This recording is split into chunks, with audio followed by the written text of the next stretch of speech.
All right, let's take the quick little jaunt over here to this bridge. This is the only bridge crossing that we have on this section of line, or the one that still exists. There was another one, but it's gone.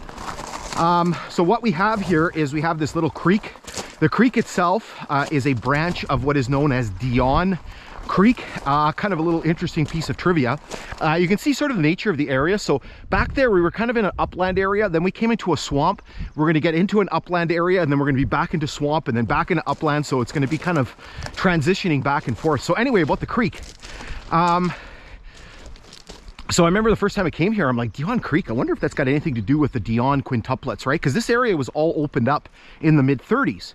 Right? And so if you know your Canadian history, you know that there was a very big event that happened in Canada in the mid-1930s. Was the birth of the Dionne Quintuplets. Was 5 girls, and they were one of the first sets of surviving quintuplets.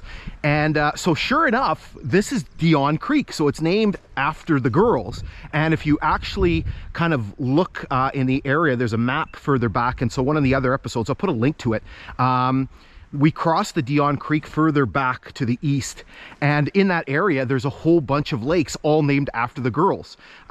Cecile, Yvette, Yvonne, Marie, I can't remember all their names. I'll put them up on the screen. Anyway, so here we have this trestle over Dionne Creek. So the first thing you'll notice is it's a bit of a mess. The trestle itself is actually not in bad shape. It's this abutment on the eastern side. You can see something has happened. I don't know if it's just the grade has given way because of the the construction of it. It's basically a lot of gravel and stuff, or if there was undermining because of some beaver work. But essentially you can see that people have kind of put in this sort of crude kind of like a little temporary structure here to get their all-terrain vehicles across. But anyway, it's pretty significant damage.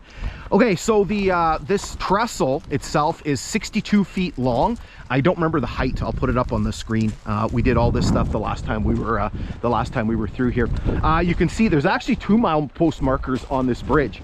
We're going to check the one out. You can see the one down there, 26.7, which is the newer one, and then surprisingly the old one is still here. And so you can see the old marker. And again, this was very common on this line because it's a secondary line. It basically did not get a lot of attention like a main line would be. So you could see that it's a repurposed sign. And so the old sign said 70, maybe 78.7 or something, and then on top of it you can see it says 26.7. So again, just common on this line to recycle everything and just basically use secondhand stuff. Here you can see Dionne Creek down here. Again, you can kind of see the very swampy nature of the area. Here you can down here you can see the conduit or the fiber optic cable. It's a pretty important fiber optic cable that runs alongside the line. We're going to see some junction boxes for that as we move our way along.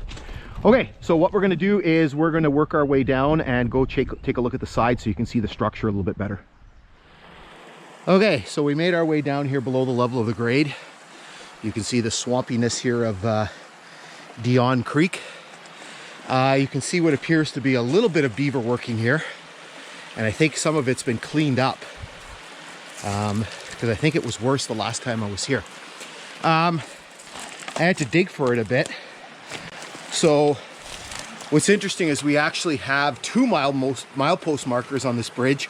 The more modern one, the 26.7, you can see very clearly, and the one that we saw already up above, which was the older one. Here you can see the underside of the bridge. You can see the remains of a previous structure here. So you can basically see one of the cross beams. You can see the piles with all of the pins and bolts and things in there. You can get a really good perspective up here of the bridge. A lot better than when we were here the last time because of all the trees and stuff like that were growing up. The bridge itself, the trestle itself, appears to be in pretty good shape, just except for this side here. Which is very, very badly eroded, and I think it has to do basically with construction. You can just see that it's just all like gravel fill, and something happened. Either the beaver dam caused some undermining or something happened to basically wash this all out. Okay, so let's hop back up on the grade and continue our journey to the west.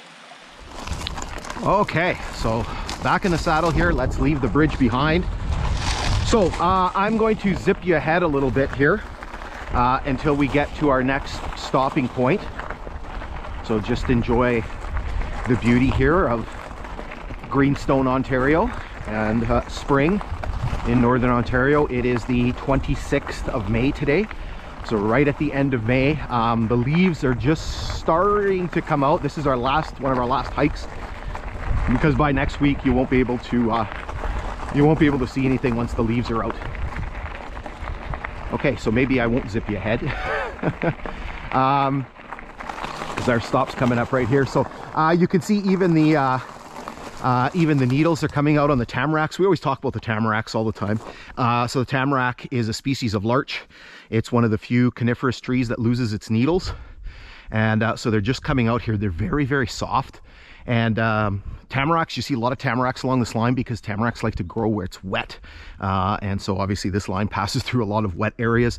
So what will happen is these needles in the fall time, they'll turn this very, very brilliant shade of yellow a few weeks after the rest of the leaves fall. And then the needles will drop. And then obviously they'll regrow here in the springtime. And like I said, you can see all the here are all these poplars here. You can see all of their buds are coming out. This is kind of like the science channel too, the biology channel. Okay, so as I mentioned to you, there is kind of a little stopping point. So I mentioned that fiber optic cable. So again, there is a very important fiber optic cable running beside the grade. There's a junction box for the cable. And so the mileage on there, 26.79. That is the mileage on the Kinghorn. The original lines, the mileage was different. What you have to do, so for example, that bridge back there at 26.7, the mileage is different. You have to add 100.8. The original line, the Long Lake subdivision, started in Hornpain as opposed to Long Lac. So we have to add 100.8 miles to that number. And so on the original lines, that would be 127.49, I think. Right? No, 59, sorry. 127.59. That's why I'm not a math teacher, kids. Okay, let's plug ahead as we go through this pretty little cut, and the geography starts to change a bit here.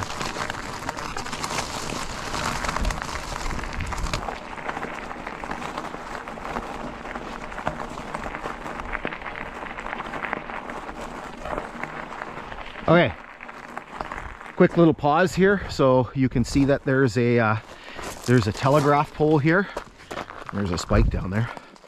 You can see this one's still standing. Again, as I mentioned, telegraph poles tend to be hit and miss, especially on this section here.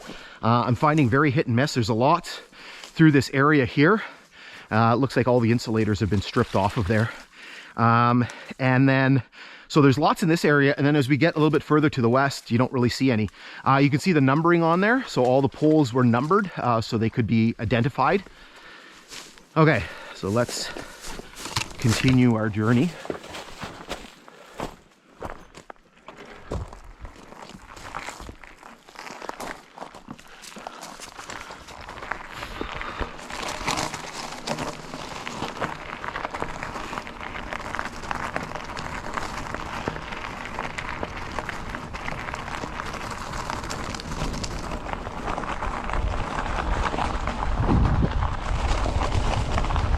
Lighting is perfect here with the sun being diffused a little bit by cloud, but we're gonna lose that soon.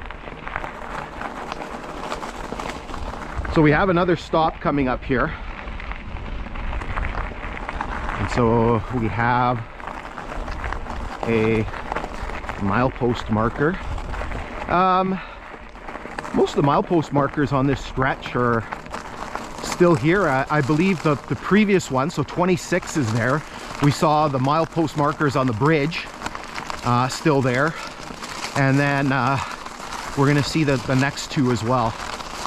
All right, so here's the milepost marker. You can see it's hiding in the trees. The last time I was here, I actually took my knife and oops, the ballast is bad on the sides. I took my knife and I trimmed a couple of the branches so you can actually see it, because it always seems like where it is, it's always surrounded by trees. So you can see milepost 27. So again, that is the mileage on the Kinghorn. So for the original lines, you have to add the 100.8 miles. And so that becomes milepost 127.8. I believe there's actually a telegraph pole sitting right down there below there. Okay, let's pause for a second here and then we'll keep going.